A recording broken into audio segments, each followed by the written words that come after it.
آج آپ جانتے ہیں کہ ماہ رمضان کا آخری جمعہ، اور ماہ رمضان کے آخری جمعہ کے موقع پر نماز جمعہ کے بعد لوگ جو ہے وہ الوداع ماہ رمضان پڑھتے ہیں۔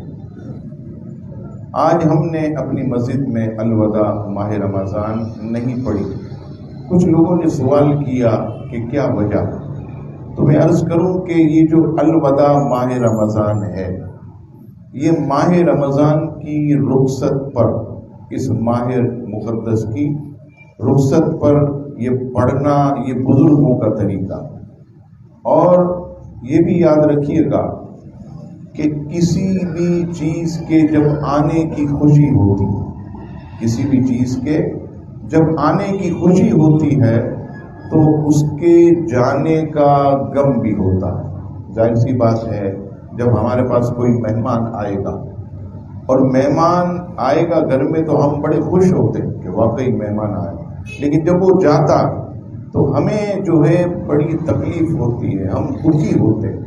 تو ماہ رمضان یہ اللہ کا مہمان ہے، ہمارے پاس آیا اور کیسی برکتیں لایا آپ کے سامنے کہ نوافل کا ثواب فرضوں کے برابر، فرضوں کا ثواب 70 فرض کے برابر، ہر گھڑی اللہ کی رحمت برستی ہے، دعائیں قبول ہو رہی ہیں، اللہ تعالیٰ اپنے کرم سے رزق کو بڑھاتا ہے۔ کتنی برکتیں لے کر یہ ماہ رمضان آیا۔ اب یہ جب جا رہا ہے تو یقیناً وہ لوگ جو ماہ رمضان سے محبت کرتے ہیں ان کو بڑا دکھ ہوتا، ان کے دل کے اندر ایک ایسی غم کی کیفیت ہوتی ہے کہ ماہ رمضان ہم سے رخصت ہو جائے گا، اب وہ ثواب ہمیں نہیں ملے گا، وہ نوافل کا ثواب فرضوں کے برابر وہ چلا جائے گا، فرائض کا ثواب 70 فرضوں کے برابر یہ چلا جائے گا۔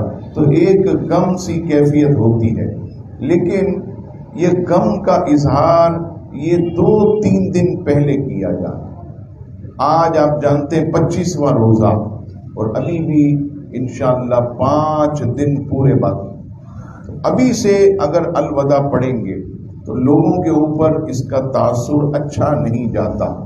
تو اس حوالے سے ہم نے ہمیشہ سے یہ روٹین بنائی کہ 27ویں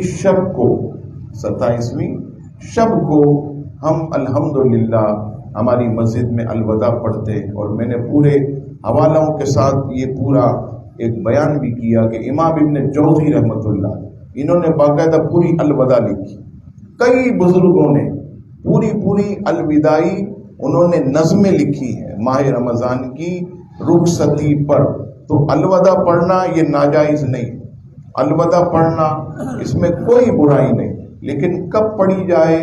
جب ماہ رمضان کو صرف 2 یا 3 دن رہ جائیں۔ تو اس وجہ سے آج جمعے کی نماز کے بعد ہم نے نہیں پڑھی، انشاءاللہ کل رات میں جو بڑی رات کی محفل ہوگی انشاءاللہ الرحمن، اس رات میں انشاءاللہ سحری سے قبل ہم الوداع پڑھیں گے، الوداع سنیں گے۔ ہمارے مفتی شعیب صاحب سے میں نے عرض کیا ہے، وہ انشاءاللہ اپنی میٹھی آواز میں ہمیں الوداع انشاءاللہ سنائیں گے۔